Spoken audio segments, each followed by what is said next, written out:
Australia has a housing crisis. You hear it on the news, you see it in the rent prices. You feel it every time you try to buy or even find a place to live. But what does that actually mean? And more importantly, how did we get here? In this video, I'm going to explain Australia's housing crisis in plain English. I'll cover how many homes we're actually short, why we're not building enough, and what it means for property investors, prices, rents, and your financial future. This is probably the most important context video I'll make this year. Everything else I talk about on this channel, where to buy, market predictions, investment strategies, is influenced by this crisis. So let's understand it properly.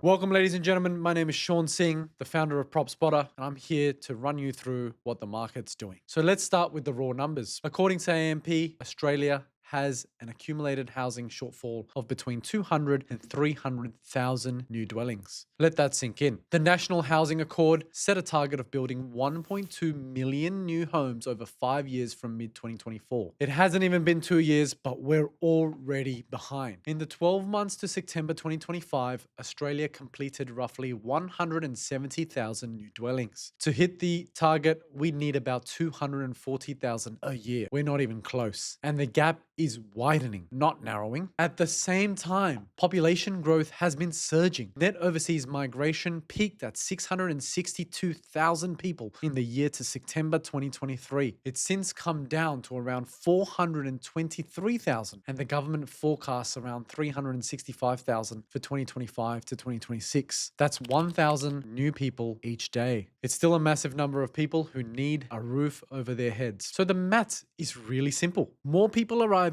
means more homes which aren't being built, and that equals a growing shortage. And a growing shortage means upward property prices and price pressures on both property prices and rents. That's why your rent keeps going up. That's why property prices keep rising despite higher interest rates. This is where it gets interesting. The problem isn't that no one wants to build. It's that building has become incredibly difficult and expensive. Construction costs have skyrocketed. Materials, labor, insurance, everything costs more. A house that cost $250,000 to build pre-COVID might cost $400,000 or more today. That makes the number extremely hard for developers. Developer feasibility is the big one. Feasibility basically means, can a developer buy land, build apartments or houses, and sell them for a profit after covering all costs? In many markets right now, the answer is no. You only need to look at metropolitan Melbourne and most of the Western Corridor to understand that that's the case. When construction costs are this high and sale prices don't offset them, developers do not build. It's that simple. Labor shortages are another critical factor. The construction industry can't find enough skilled workers. Electricians, plumbers, carpenters,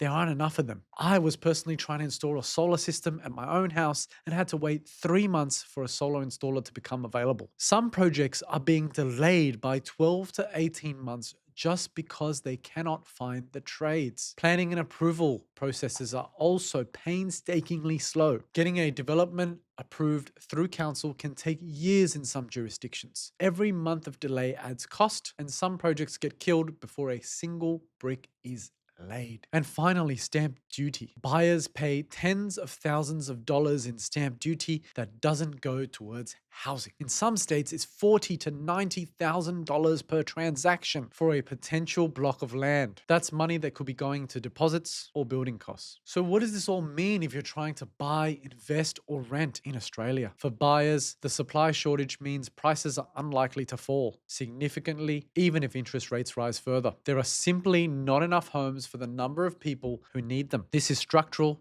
not cyclical. It doesn't go away with 1 or 2 or 3 rate hikes. For investors, the rental crisis creates strong cash flow opportunities. Vacancy rates are at historic lows nationally, around 1.7%. In many cities like Hobart or Perth, it's below 1%. That means tenants are competing for your property, not the other way around. Rents are forecast to keep rising through 2026 and beyond. For renters, unfortunately, the outlook is tough. Rents will likely continue rising because new supply isn't coming online fast enough. If you're in a position to buy, even with a small deposit using the government schemes, the math of ownership versus renting starts to tilt. towards buying. Australia's housing crisis is the single biggest factor shaping our property market. We're short 200 to 300,000 homes. We're building about 70,000 fewer than we need. Population is growing faster than the supply that we have coming online. Construction costs, labor shortages, and planning red tape are making the problem worse. This is not something that gets solved quickly. It's a multi-year, potentially multi-decade issue. And that means the fundamental drivers of property prices, supply shortage, and growing demand are locked in for the foreseeable future. If you want to stay informed about how this plays out and what it means for your property decisions, subscribe. Share this video with someone who needs to understand what's happening in our housing market. And drop a comment. How is the housing crisis impacting you? Thank you so much for watching our videos, and I'll see you in the next one.